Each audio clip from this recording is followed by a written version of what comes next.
అందరికీ నమస్కారం. Welcome to my channel.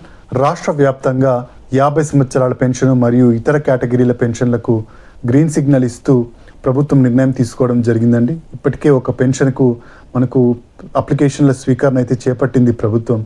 ఆ పెన్షన్లు ఏవి, అలాగే వచ్చే నెల 1వ తేదీ నుంచి పెన్షన్లు కొత్త పెన్షన్లను అయితే మంజూరు చేయబోతోంది ప్రభుత్వం. ఆ పెన్షన్లు ఏవి, అలాగే 50 సంవత్సరాల పెన్షను ఎప్పటి నుంచి విడుదల కాబోతున్నాయి, ఇలాంటి పూర్తి వివరాలను మనం ఈ వీడియోలో అయితే చూసేద్దామండి.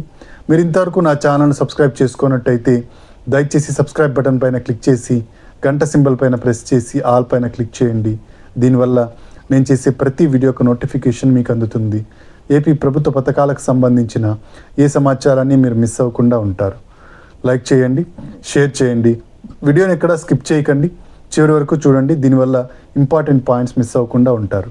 ఇక ఆలస్యం చేయకుండా వీడియోలోకి అయితే వెళ్ళిపోదాం. పెన్షన్లను ప్రతిష్టాత్మకంగా తీసుకున్న మన కూటమి ప్రభుత్వం ఎన్టీఆర్ భరోసా పెన్షన్లను భారీగా పెంచడం అయితే జరిగింది. ఈ భారీగా పెంచిన పెన్షన్లను ప్రభుత్వం ఇప్పటికే అందజేస్తూ వస్తోంది. ప్రతి నెల 1వ తేదీ ఏ ఇబ్బంది లేకుండా పెన్షన్లను అయితే అందించడం జరుగుతోంది. అయితే పెన్షన్లను భారీగా పెంచడం అయితే జరిగింది, కానీ కొత్త పెన్షన్లకు ఎక్కడ అప్లికేషన్లు అయితే స్వీకరణ చేపట్టలేదు. కూటమి ప్రభుత్వం అధికారంలోకి వచ్చినప్పటి నుంచి ఏ పెన్షన్లకు అప్లికేషన్ల స్వీకరణ అయితే చేపట్టలేదండి. అయితే ఇప్పుడు ఈ పెన్షన్లకు అప్లికేషన్ల స్వీకరణ చేపట్టాలని చెప్పేసి కూటమి ప్రభుత్వం నిర్ణయం తీసుకోవడం జరిగింది. ఎప్పటికప్పుడు ఇది పోస్ట్పోన్ అవుతూ వస్తోంది. పెన్షన్లు ఈ నెల అంటే ఈ నెల ఇలా పోస్ట్పోన్ అవుతూ వస్తోంది. ఇప్పుడు ఈ నెలకు సంబంధించిన ఒక పెన్షన్ను ఆల్రెడీ ఇవ్వడం అయితే జరుగుతుంది. అదేంటి అంటే స్పౌస్ పెన్షన్లు అండి. స్పౌస్ పెన్షన్లు అంటే భర్తకు పెన్షన్ వస్తూ భర్త చనిపోయినట్టయితే భర్త యొక్క పెన్షన్ను భార్యకు ట్రాన్స్ఫర్ చేయడం జరుగుతుంది. దీన్నే స్పౌస్ పెన్షన్లు అంటారు. ఈ స్పౌస్ పెన్షన్ను ప్రతి నెల ప్రభుత్వం మంజూరు చేస్తూ వస్తోంది. ఈ నెల కూడా ప్రభుత్వం ఈ 15వ తేదీ నుంచి వరకు అప్లికేషన్ల స్వీకరణ చేపట్టడం జరిగింది. ఎవరైతే స్పౌస్ పెన్షన్లకు అప్లై చేసుకొని ఉంటారో వాళ్ళకు పూర్తి అర్హతలు ఉన్న వాళ్లకు చెక్ చేసి 1వ తేదీ అంటే సెప్టెంబర్ 1వ తేదీన ఆ స్పౌస్ పెన్షన్లను అందించడం జరుగుతుంది. ఈ విధంగా స్పౌస్ పెన్షన్లకు మాత్రమే ప్రభుత్వం అందజేస్తూ వస్తుంది. 1వ తేదీ నుంచి ఈ డబ్బులను అయితే చేయడం జరుగుతుంది. ఇక మిగిలిన కేటగిరీలకు కూడా ప్రభుత్వం పెన్షన్లను అందజేయాలని చెప్పేసి నిర్ణయం తీసుకోవడం జరిగింది. అయితే ఎప్పటి నుంచి అప్లికేషన్ల స్వీకరణ ఉండబోతోందంటే ఈ ఆగస్టు నెల చివరి వారం లేదా సెప్టెంబర్ నెల మొదటి వారం నుంచి అప్లికేషన్ల స్వీకరణ అయితే ఉండబోతోంది. 50 సంవత్సరాల పెన్షన్ మరియు ఇతర కేటగిరీలైన వృద్ధాప్య పెన్షను, చేనేత కార్మికులు లేదా డప్పు కళాకారులు, ఇలా చేతి వృత్తుల వారికి సంబంధించిన పెన్షను, ట్రాన్స్జెండర్ల పెన్షను, ఒంటరి మహిళా పెన్షను, వితంతు పెన్షను, దివ్యాంగ పెన్షను, ఈ విధంగా రకరకాల పెన్షన్లకు అప్లికేషన్ల స్వీకరణ అయితే చేపట్టనుంది ప్రభుత్వం. దివ్యాంగ పెన్షన్లకు వెరిఫికేషన్ చేపట్టిన ప్రభుత్వం మనకు కొంతమంది దివ్యాంగులు ఎవరైతే డూప్లికేట్ సదరం సర్టిఫికేట్లతో పెన్షన్లను పొంది ఉంటారో అటువంటి వాళ్లకు పెన్షన్లను రద్దు చేయడం జరిగిందనమాట. ఈ పెన్షన్లను మనకు ప్రభుత్వం ప్రతిష్టాత్మకంగా తీసుకుంది. ఎవరైతే ఎప్పుడైతే ఈ దివ్యాంగ పెన్షన్లు తీసేస్తారో ఆ మిగిలిన పెన్షన్లను కొత్త వాళ్ళకు అందజేయాలని చెప్పేసి ప్రభుత్వం ఆలోచనలతో ఈ పెన్షన్లకు వెరిఫికేషన్ అయితే చేపట్టడం జరిగింది. వీళ్ళను దివ్యాంగ పెన్షన్లకు సంబంధించి అప్డేట్ అయితే ఇప్పుడు రాబోతోందనమాట. ఎప్పటి నుంచి అప్లికేషన్ల స్వీకరణ ఉండబోతుందంటే ఆగస్టు నెల చివరి వారం నుంచి దివ్యాంగ సోదరులకు కూడా అప్లికేషన్ల స్వీకరణ అయితే ఉండబోతోందండి. ఇక ఈ పెన్షన్లు రావాలి అంటే ఏ డాక్యుమెంట్స్ను మనం సిద్ధం చేసుకోవాలి, ఎప్పటి నుంచి అప్లై చేసుకోవాలి, ఇలాంటి పూర్తి వివరాలను చూద్దాము. డాక్యుమెంట్స్ వచ్చేసి మనకు వితంతు పెన్షన్లు మొదటగా రిలీజ్ చేయడం జరుగుతుంది. ఈ వితంతు పెన్షన్ల కోసం వితంతు మహిళలు ఎంతమందో ఎదురు చూడడం జరుగుతుంది. భర్త చనిపోయి ఆసరా కోసం ఎదురు చూస్తూ ఎన్టీఆర్ భరోసా పెన్షన్ కోసం ఎదురు చూస్తున్న వాళ్ళు ఎంతోమంది ఉన్నారు వితంతువులు. ఈ వితంతువులందరికీ పెన్షన్ మొదటిగా విడుదల చేయాలని చెప్పేసి నిర్ణయం తీసుకోవడం జరుగుతుంది.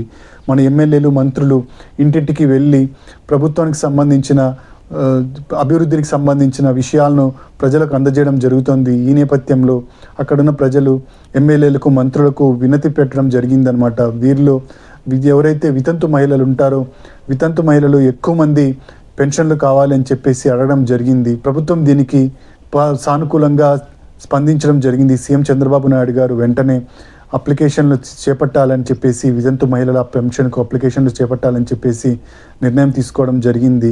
దీనికి సంబంధించి అధికారులకు ఆదేశాలు కూడా వెళ్ళాయి. అయితే జీవో మాత్రం ఇంకా రిలీజ్ కాలేదండి. మొదటగా వితంతు పెన్షన్లకు అప్లికేషన్ల స్వీకరణ అయితే చేపట్టడం జరుగుతుంది.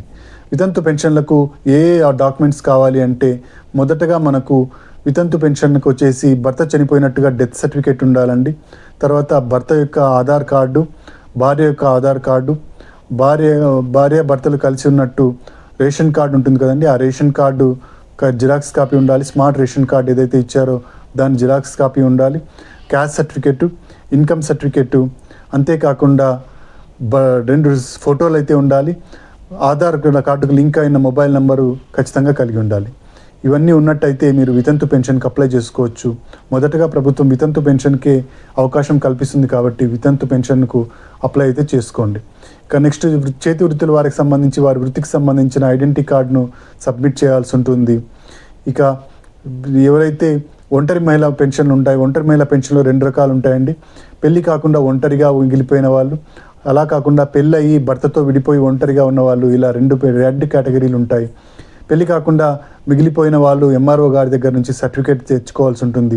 భర్తతో విడిపోయిన వాళ్ళు డైవర్స్ సర్టిఫికేట్ని సబ్మిట్ చేయాల్సి ఉంటుంది.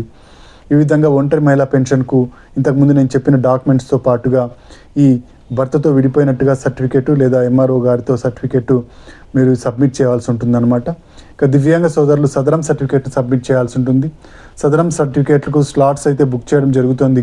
వాట్సాప్ గవర్నెన్స్ ద్వారా ఈ స్లాట్స్ని అయితే బుక్ చేస్తున్నారు. ఈ స్లాట్స్లో ఇంకా కొన్ని జిల్లాల్లో ఇప్పటికీ స్లాట్స్ అయితే అవైలబుల్గా ఉన్నాయండి. మీరు ఇంకా స్లాట్స్ బుక్ చేసుకున్నట్టయితే వాట్సాప్ గవర్నెన్స్ ద్వారా హాయ్ అని కొట్టినట్టయితే మీకు పూర్తి వివరాలు రావడం జరుగుతుంది. సదరం సర్వీసెస్ని సెలెక్ట్ చేసుకొని మీరు స్లాట్స్ని అయితే బుక్ చేసుకోవచ్చు. ఈ విధంగా స్లాట్స్ బుక్ చేసుకున్న దివ్యాంగ సోదరులు సదరం సర్టిఫికేట్ని పొంది పెన్షన్కి అయితే అప్లై చేసుకోవచ్చు అనమాట. పెన్షన్కు అప్లై చేసుకోవాలంటే అంగవైకల్యం 40% నుంచి 85% మధ్య ఉండాలి. అప్పుడే మీకు 6,000 రూపాయల పెన్షన్ రావడం జరుగుతుంది. ఇక 10,000 రూపాయల పెన్షన్, 15,000 రూపాయల పెన్షన్ రావాలంటే 85% నుంచి 100% మధ్య అంగవైకల్యం ఉండాలి. అంతేకాకుండా మంచానికే పరిమితం అయి ఉండి లేదా దీర్ఘకాలిక వ్యాధిగ్రస్తులు అయి ఉండి ఉన్నట్టయితే మాత్రమే మీకు ఈ 10,000 రూపాయలు, 15,000 రూపాయల పెన్షన్ రావడం జరుగుతుంది. అంతేకాకుండా దీనికి మెడికల్ సర్టిఫికేట్ని అయితే సబ్మిట్ చేయాల్సి ఉంటుంది. ఈ విధంగా దివ్యాంగ సోదరులు సదరం సర్టిఫికేట్ మరియు మెడికల్ సర్టిఫికేట్ను సబ్మిట్ చేసి మీరు ఈ పెన్షన్లు అయితే పొందవచ్చు అనమాట. పెన్షన్కి అప్లై చేసుకోవడానికి మీరు సచివాలయంకి వెళ్ళాల్సి ఉంటుందండి. సచివాలయంలో అప్లికేషన్తో పాటుగా నేను ఇంతకుముందు చెప్పిన డాక్యుమెంట్స్ను కూడా మీరు జతపరిచి ఇవ్వాల్సి ఉంటుంది. అన్ని అర్హతలను పరిశీలించి ప్రభుత్వం మీకు అన్ని అర్హతలు ఉన్నట్టయితే అక్టోబర్ 1 నుంచి సచివాలయ ఉద్యోగులు మీకు పెన్షన్లను అయితే అందజేయడం జరుగుతుంది. ఇదండి పెన్షన్లకు సంబంధించిన లేటెస్ట్ అప్డేటు. పెన్షన్లు అయితే ఆగస్టు నెల చివరి వారం లేదా సెప్టెంబర్ నెల మొదటి వారంలో విడుదల కాబోతున్నాయి. పెన్షన్ల అప్లికేషన్ల స్వీకరణ జరగబోతోంది. అక్టోబర్ నెల 1వ తేదీ నుంచి పెన్షన్లు రిలీజ్ చేయడం జరుగుతుంది. ఇది సమాచారం. మీరు ఇంతవరకు నా ఛానల్ని సబ్స్క్రైబ్ చేసుకున్నట్టయితే దయచేసి సబ్స్క్రైబ్ బటన్ పైన క్లిక్ చేసి గంట సింబల్ పైన ప్రెస్ చేసి ఆల్ పైన క్లిక్ చేయండి. దీనివల్ల నేను చేసే ప్రతి వీడియోకు నోటిఫికేషన్ మీకు అందుతుంది. ఏపీ ప్రభుత్వ పథకాలకు సంబంధించిన ఏ సమాచారాన్ని మీరు మిస్ అవ్వకుండా ఉంటారు. లైక్ చేయండి, షేర్ చేయండి, కింద హైప్ బటన్ ఉంటుంది, హైప్ పాయింట్స్ ఇవ్వడం మర్చిపోకండి. Thank you for watching.